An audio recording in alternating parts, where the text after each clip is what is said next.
Hi, my name's Robin Davis from momthemagnificent.com. Thank you so much for taking the time to chat with us today. I'd love to hear from both of you. What lessons do you hope families can learn from watching this film? I guess first and foremost, I hope they're entertained. I think the best movies, you don't realize that you're learning lessons or anything like that. They certainly have something to say, and My Father's Dragon has a lot to say about friendship, about generosity, about fear, about being there for somebody else. And so I think all of those elements are in there. We've worked really hard. They were in Ruth Stiles Gannett, amazing book. They were in Meg LeFauve's gorgeous script. They were very much in Jacob and Gaten's performance, as Elmer and Boris. They're all through the movie. But I hope first and foremost that they just have an enjoyable experience watching the film. And for me, I think the message, the whole message of bravery, I think, is what I really connected with, and how it's important to use your bravery to bring up others. All right. And Heather, you have the next question if you want to introduce yourself and your outlet. Hi, I'm Heather Fingston with Pink Ninja Blog. Thank you for joining us today. So there is a lot to unpack in the movie. I watched it with my entire family, ranging from adults down to I have, well, a 7-month-old, but even my 2-year-old and 12-year-old are really into it. I know that when we think of a cartoon, we think that the main audience is children, but is there a target audience that you would really like to reach that probably we wouldn't think about? I think it's an inclusive film. So rather than who's excluded or who shouldn't watch it or whatever, I really do like to think of who should watch it. When I met Ruth Stiles Gannett, the author of the book that the film is inspired by, she really takes imagination so seriously, whether it's children's imaginations or adults' imaginations. She was 96, I believe, when I met her, and her imagination was really rich and vibrant. And she's such an amazing storyteller. So I think about who it does include rather than who it doesn't, and I think it's for all ages. I don't know, what do you think? Yeah, I think it's for all ages as well. Even for me, a 16-year-old, I was really able to connect with it and its whole message of bravery. But yeah, I love when animations can connect to all audiences. I think it's so important. All right. And Candy, you have the next question if you just want to introduce yourself and your outlet. Hi, I'm Candy Oliveris from candypalooza.com. Thanks for speaking with me today. First of all, beautiful film. Really enjoyed it. So my first question for Jacob, can you tell me, what was it about Elmer that drew you to this project? I would say I love how ambitious he is. I mean, he just, I love playing him and getting myself in the mindset of really setting yourself on a mission. What I love about him too is how, he's so focused on himself and his own, mission. He kind of forgets about Boris's own ambitions, and he kind of learns to I guess respect Boris's own ambitions and help Boris. Mm-hmm. All right, thank you. All right. And Robin, you have the next question. I'd love to know, what character from the film can you both relate to the most and why? I mean, for me, I guess Elmer's kind of the easy answer, but in a way, I can really relate to Soda a bit, the whale, because I mean, she's just so bubbly and such an optimist where, even in times of an island sinking, she can still, bring joy. And I think that's something that's really important to kind of to stay happy. I think really, if I'm to answer really honestly, I'm mostly identify with Sewa because he feels the sense of the world's responsibilities on his shoulders. Oftentimes, pretends he has an answer when maybe he doesn't, certainly have the best answer in the world. And sometimes I feel like that. I think either between him or little Tamir, who sits on his shoulder and is kind of the opposite, is that he like keeps panicking and can't help. So I think I've got two elements inside me. One is like, it's okay, I can control everything. And the other one is like, oh, we're all doomed. So yeah, between the two of them, I think they probably capture most of my personality. All right. And Heather, you have the next question. So as we were watching, I felt like Boris was a metaphor first for Elmer. Then there were times when I felt he was a metaphor for Elmer's mom. Was that intentional? Was his role meant to change, or is that just my takeaway? I think certainly that central relationship between Elmer and Boris, there's a codependency there. Elmer kind of needs to control and Boris needs to abdicate control. And then their relationship kind of strengthens and they begin to understand things about each other and themselves that make that friendship really, such a strong friendship and the friendship of a lifetime, really. Yeah, I think Elmer is definitely exploring things that are going on in his life through this friendship with Boris. And that's a kind of a safe space for him, or a seemingly safe space for him to do that. So yeah, it was an interesting, even the writing of this film was an interesting kind of journey in that we really came at it with Meg LaFauve, our incredible writer, the screenwriter. We came at it with as much truth as we could bring it. So oftentimes, revealing things about ourselves and, friendships that really made this very personal and therefore more relatable and more universal because of that kind of personal connection. All right. And we have Cami joining us. So we'll bring her in and then she'll have the next question. Hi, Cami. We're already rolling. If you just want to introduce your outlet, you're good to ask the next question. Okay. Are you ready for me now? Yes, you're good to go. Okay, perfect. Hi, Jacob and Nora. I'm Kami from the mamadiaries.com. It's so great to be here. I don't know if I'm going to ask anything that's already been asked, so I apologize.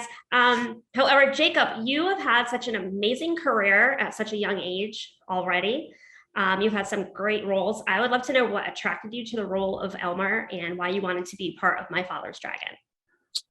I would say I love how the thing about My Father's Dragon is that they're, even when watching it, even when reading the script, there's never a moment where you can really leave to grab popcorn or anything like that. What I love about this movie is that there's so much that's happening and it's so chaotic, but in the best way, where you really I was so glued to it. And I think even for my age, sometimes it's hard to find that in animation. But for all ages, I think that we can all connect to it and connect to the messages that Elmer and Boris share. Thank you. All right. And Candy, you have the next question. So Nora, tell us a little bit about the animation. It's absolutely beautiful, and to see the story come to life. Were there any kind of things that you ran into when working with, since it was already a book? Yeah, absolutely. Yeah. So we very much took inspiration from the book, which was first published in 1948 and contained these absolutely gorgeous illustrations by Ruth Stiles Gannett, mother-in-law, or stepmother, I think, Ruth Gannett.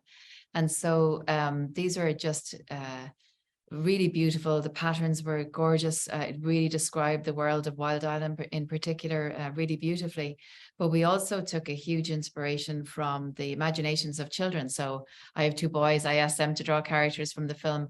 Rosa Ballester Cabo, who is a production designer, also asked her daughter to draw from the film, and her daughter drew this like bubble of a whale, and then our head story, her daughter drew like a tiger with a huge head.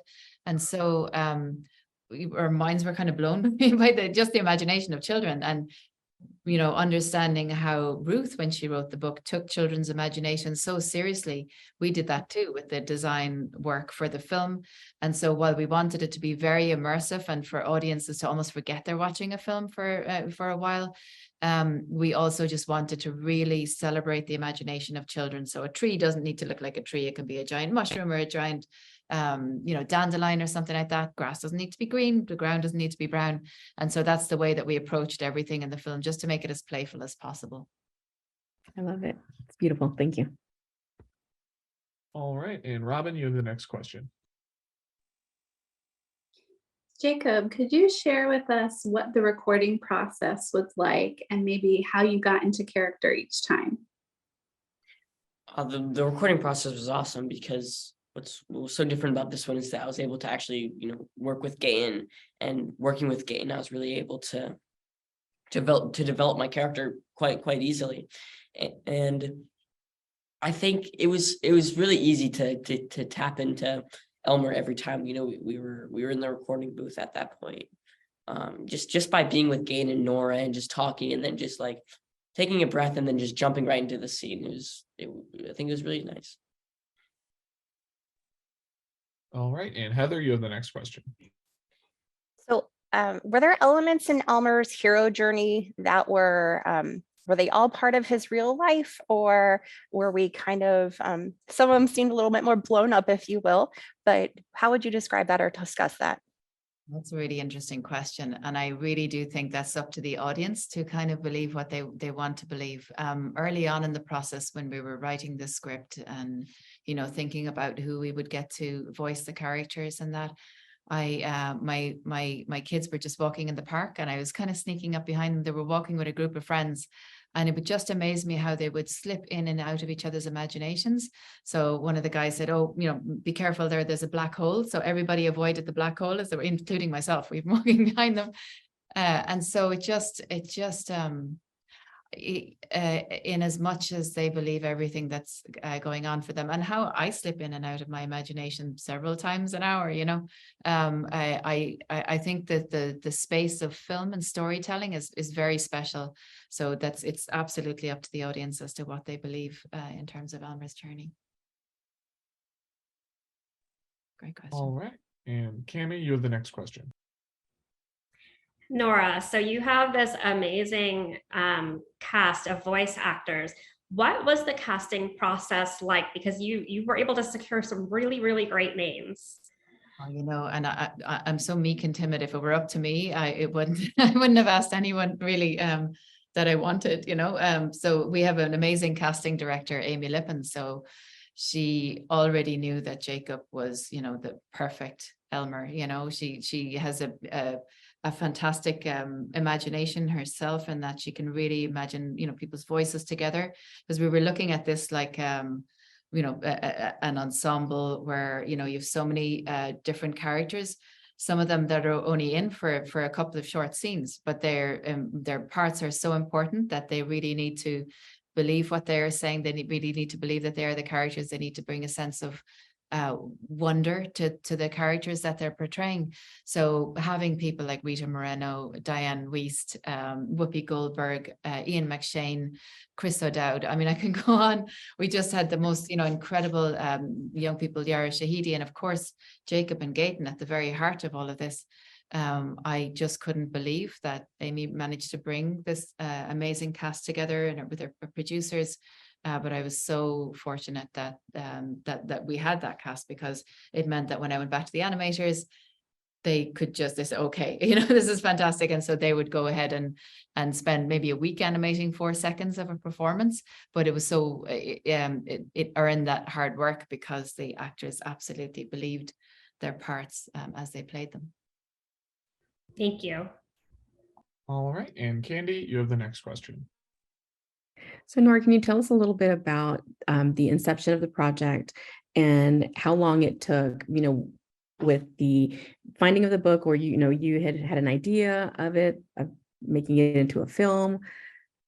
Yeah, I was completely unaware of the book. It's not as we wouldn't be as familiar with it in Ireland as you are in the US. Meg LaFauve, an amazing writer who was a screenwriter on Inside Out and Captain Marvel. She started reading the book to her children and kind of remembered that images from her childhood and realizing that the book had been read to her when she was very little. And so she and her friends, John Morgan and Julie Lynn, got together and, went to find the rights for Ruth's book. So it was about 2012 when I think I was first approached by Julie. She had seen The Secret of Kells, one of our earliest film in Cartoon Saloon, and really wanted to see if we could like put those elements together. And so that's when I first became involved with the film, and I just love the story. I love Ruth's book. It's just so imaginative and wonderful, and there's such a through line of truth through the whole thing that I knew it was something that could sustain me as a director for the many years that it would take to direct the film, but also it was something that I very much believed in the heart of this project, and that was something that all of my creative collaborators, including Jacob, that they could all get on board with. Wonderful, thank you. All right, and that's all the time we have for this roundtable today. Thank you all very much for coming. Thank you so much. Thank you very much. Thank you. Beautiful film. Thank you.